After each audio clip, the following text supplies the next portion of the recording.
예, 오늘 마태복음 7장 1절에서부터 5절까지 하려고 합니다. 비판받지 아니하려거든 비판하지 말라. 너희의 비판하는 그 비판으로 너희가 비판을 받을 것이요 너희의 헤아리는 그 헤아림으로 너희가 헤아림을 받을 것이니라. 어찌하여 형제의 눈 속에 있는 티는 보고 네 눈 속에 있는 들보는 깨닫지 못하느냐. 보라, 내 눈 속에 들보가 있는데 어찌하여 형제에게 말하기를 나로 네 눈 속에 있는 티를 빼게 하라 하겠느냐. 외식하는 자여, 먼저 네 눈 속에서 들보를 빼어라. 그 후에 밝히 보고 형제의 눈 속에서 티를 빼리라.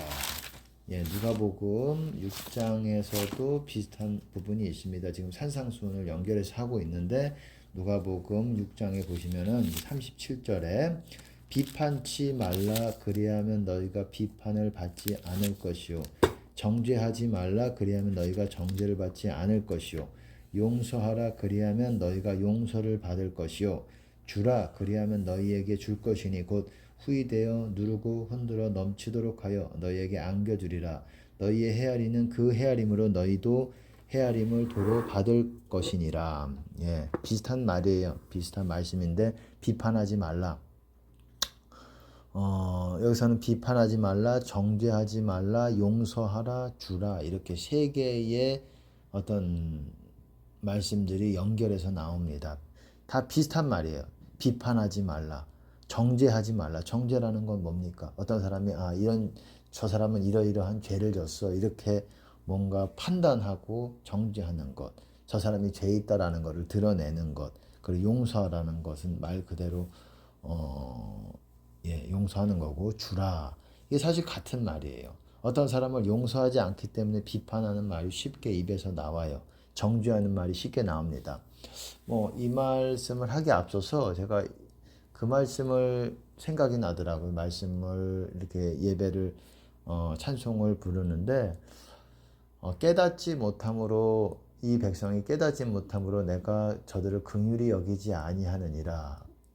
그렇게 호세아서에서는 또 말씀하고 있고 또 천국 비유장에서 보시면은 저들이 귀로는 듣고 비유로 말씀하신 이유가 저들이 깨닫지 못하게 하기 위함이다. 아주 충격적인 말이에요.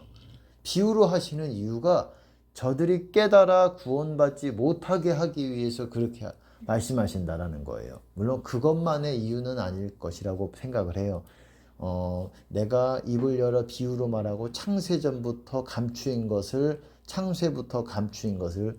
드러내리라 이런 또 말씀이 있잖아요. 비유로 말씀하시는 거는 그동안 이제 창세부터 감춰왔던 그 구원의 비밀, 영적인 비밀들을 예수님이 오셔서 비유로 이제 설명을 해주셨고 하나님이 사랑하시는 자들에게 그 비유의 의미들을 또한 알려주셨습니다. 아버지 외에는 아들을 아는 자가 없고 아들과 그의 계시를 받은 자 외에는 아버지를 아는 자가 없다라고 말했어요. 아버지를 아는 것, 그리고 어떤 하나님의 비밀을 아는 것, 이런 것들 하나님이 사랑하셔서 하나님께서 은혜를 베풀어 주시는 거예요.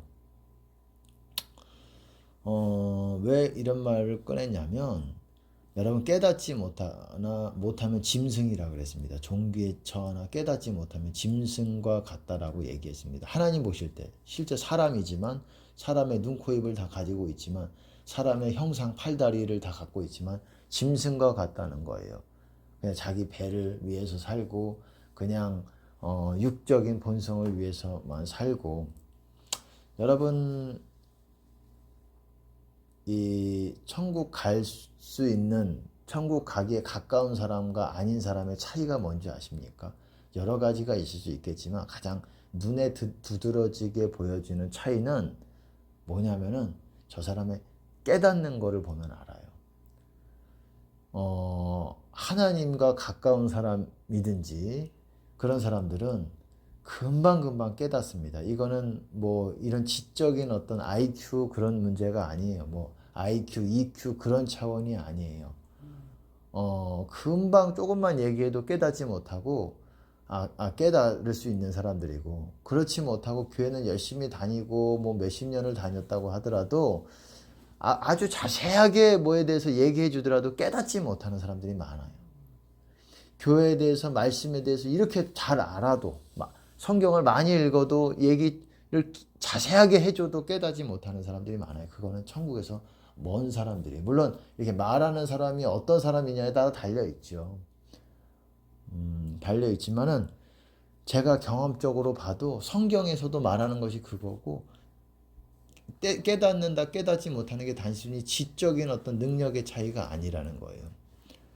이게 영적인 하나님께 받을 어떤 마음이 통로가 열려 있고 믿음이 있고 사랑이 있고 이런 것들이 비록 가깝게 나아가고자 하는 사람들에게는, 하나님과 가깝게 나아가고 있는 그런 방향의 길을 가는 사람들에게는 깨달음이 오지만, 턴해가지고 유턴해가지고 마음이 짐승이랑 점점 가까워지고 있는 사람들이 있어요.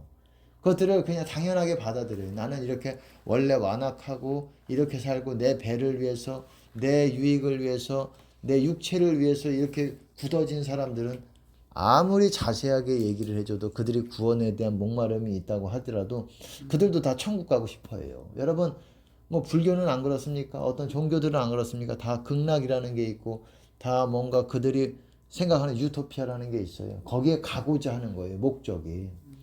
하지만 어떻습니까? 깨닫지 못해요. 제가 어떤 이단에 한번 거기에 한번 들어가 본 적이 있어요. 왜냐면은 어떤 사람들이, 그 이단 사람들이 저를 길 가다가 붙들더니 이렇게 한번 물어보더라고요. 요한계시록에 대해서 아냐고. 그래서 이렇게 뭐에 대해서 14만 4천에 대해서 아냐고. 그래서 내가 그래서 좀 아는 척을 하려고 했던 건지 아닌지는 잘 기억이 안 나는데, 계시록 7장에 있는 거요. 그 7장 14장에 있는 거. 그러니까 그 사람이 좀 놀래더라고요. 놀래더니 좀 아시네요. 그러더라고요. 그래서 예, 조금 보긴 본 적이 봤다고 그냥 모르는 척하고 그러냐고 얘기를 하는데, 그 사람은 이단이에요. 명백한 기독교에서 이단으로 이렇게 점 찍어놓은 그거예요. 예. 그런데 거기 한번 자기가 이렇게 하다가, 나도 이렇게 얘기를 하다가 저 사람들 한번 내가 전도를 해봐야 되겠다 해가지고 이렇게 얘기를 해보는데, 예, 저 사람들이 말씀에 대해서 지식이 있고 요한계시록에 대해서 빠삭하게 몇 장에 있는지 알고, 내 말에 대해서 반론을 탁탁탁탁 이렇게 몇 장에 있고, 이사야서 여기 봐라 이렇게 했는데, 내가 아주 쉽게 아주 그 사람들이 알아듣는 자세하게 얘기를 해줘도 안 들려요. 놀라운 체험이었어. 나는 이게 무슨 역사냐. 영의 역사였어요. 영이 뒤집어져 써 있으면은 안 들리는 거야. 거기에 완전히 그 영과 하나 돼가지고 내 다른 사람의 그게 안 들리는 거예요. 진리가 아무리 자세하게 내가 설명해줘도, 아니 이거는 문맥적으로 이러이러한 얘기 아닙니까? 요거는 요런 얘기 아닙니까? 내가 좀 그러니까는 변론을 하고 싶어서 내가 들어갔어요. 거기에 모르는 척하고 들어갔어. 예. 그런 데가 한 두세 군데가 있어요. 예. 각각 다른 종교. 예. 다른 유명한 종교, 기독교에서 유명하다고 하는데 한번 내가 그들에게 변론을 제기하고 싶어서, 안 돼. 안 돼. 왜냐, 그들은 성경을 가지고 나에게 이렇지 않느냐 하지만 나도 이렇게 이거는 이런 뜻 아니겠는가. 나는 그렇게 생각을 하는데 어떻습니까? 안 들어간다는 거예요. 이게 왜 그 다른 종류의 그 대표적인 이단이라고 정제된 그 종교 집단에 내가 들어갔어도 성경을 토대로 하는, 성경을 막 열심히 막 보는, 왜 천국이랑 멀고 아무리 성경 이런 사람들이 많다는 거예요. 유튜브에서도 많고. 어쨌든 그 이단뿐만 아니라 이단이 아닌 사람들을, 내가 기독교의 목사들을 보면서도, 우리 이 같은 교단의 목사들을 보면서도 차이가 뭐냐, 천국 가는 사람 아닌 사람들의 차이가 열심히 신앙생활하고 설교 열심히 하고 이런 게 아니라, 그 마음이 하나님께로 가고자 하는 길 가운데 있는 사람들 있잖아요. 닮고자 하고 하나님을 배우려고 하고 이런 마음이 있고 점점 나아가는 사람들에게는 내 얘기가 들려요. 내가 바른 사람이라면.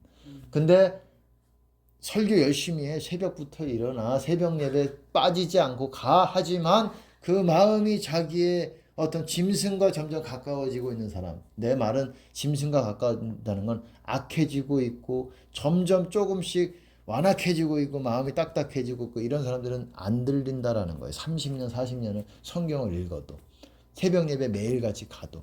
이걸로 아는 거예요. 깨닫지 못한다는 거예요. 아무리 얘기해도 깨닫지 못해. 나랑 가까이 살아도 깨닫지 못하고 그렇게 못하는 거예요. 그러니까 그런 걸 보면서 이 참 안 되는 사람은 안 되나 보다. 그 마음의 중심이 하나님만 아시기 때문에 하나님이 선택하시는 거예요. 그러잖아요. 너희가 나를 택한 것이 아니라 내가 너희를 택하였나니 그러잖아요.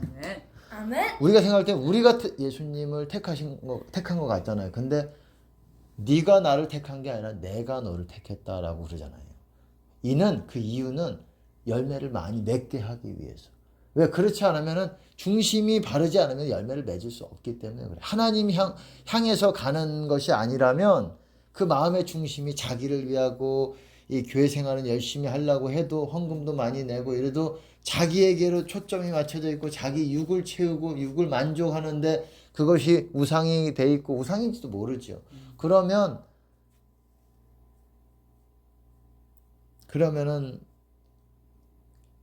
깨닫지 못한다는 거예요. 아무리 진리를 얘기해도 깨닫지 못한다는 거예요. 천국, 그리고 열매도 맺지 못하고. 너희가 나를 택한 것이 아니라 내가 너희를 택하였나니 이는 너희로 가서 열매를 맺게 하고 항상 있게 하여 아버지께 무엇을 구하든지 다 받게 하려 함이라 이렇게 말씀하고 있어요. 열매를 맺게 하고 항상 있게 하기 위해서. 그러기 위해서 하나님께서 그 중심을 보시고 각 사람들을 택하신 거예요. 그리고 기회를 주기도 하지만 어떤 사람들은 또 안 되는 것. 제가 왜 이 얘기가 나왔냐면 이 깨닫지 못하는 것 보면 억지로 막 할 필요 없는 것 같아요. 몇 마디 이렇게 딱 해봐서 깨닫지 못한 내가 성령을 통해서 말하는데도 아주 명백한 진리를 말하는데도 이렇게 덮여져 있는 거예요. 그 영에. 그리고 그 영을 즐거워하는 거야. 기쁘게 받아들이는, 영접하고 있는 거야. 그 영을, 그 마귀의 영을. 자기는 그렇다고 생각 안 하지만은. 인정 안 하죠. 네. 그러니까 그렇게 알 수 있는 것 같아요. 그 비판에 대해서 제가 어쨌든 뭐 말씀을 간단하게라도 좀 나눌게요. 원래 이거를 하려고 그랬는데 말씀이 갑자기 또 찬송을 부르는데 깨닫지 못하는 것에 대해서 정말 개에게 거룩한 걸 주지 말고 너희 진주를 돼지에게 주지 말라 그러잖아요. 돼지, 개, 짐승이잖아요. 다 짐승이고 자기 육을 위해서 사는 사람들이고 어쨌든 제가 비판치 말라 이 말씀을 정죄하지 말라 용서하라 왜 말씀을 나눴냐면 예수님의 말씀에서 우리가 지키는 게 주님 안에 있는 것이라고 제가 늘 말씀을 드렸습니다. 지키는 사람이 주님 안에 있을 것이다 라고 말씀을 드렸어요. 그리고 성령을 따라 걷는 사람들, 사랑하는 사람들, 이런 사람들이 주님 안에 있다고 얘기를 하고 있는데 주님의 계명들 중에 하나가 비판하지 말라는 거예요. 비판은 쉽게 입에서 나와요. 우리가 정죄하는 마음이 있고 용서하지 못하면 쉽게 입에서 나오는데 이것까지도 금해야 우리가 비판할 때 은혜가 멀어지게 됩니다. 그래서 우리가 정말 입을 조심해야 돼요. 원망, 불평, 과장하는 것. 어제는 또 맹세에 대해서 얘기했지만 너희 말이 옳다 아니라 하라. 이에서 지나는 것은 악으로 좋지 않으니라. 우리의 말이 정말 중심 잡게 얘기할 때 우리가 주님과 함께 거할 수 있다라는 거예요. 주님 안에서 함께 주님 만남을 계속 유지할 수 있다라는 겁니다. 비판이 쉽게 나가요. 저주도 쉽게 나가고 어떤 사람의 미움이 있다면 그래서 우리가 정말 주님 안에 거하기 위해서 조심해야 되는 부분이기 때문에 이 말씀을 짧게라도 나눴습니다. 할렐루야 하나님께 영광을 드립니다.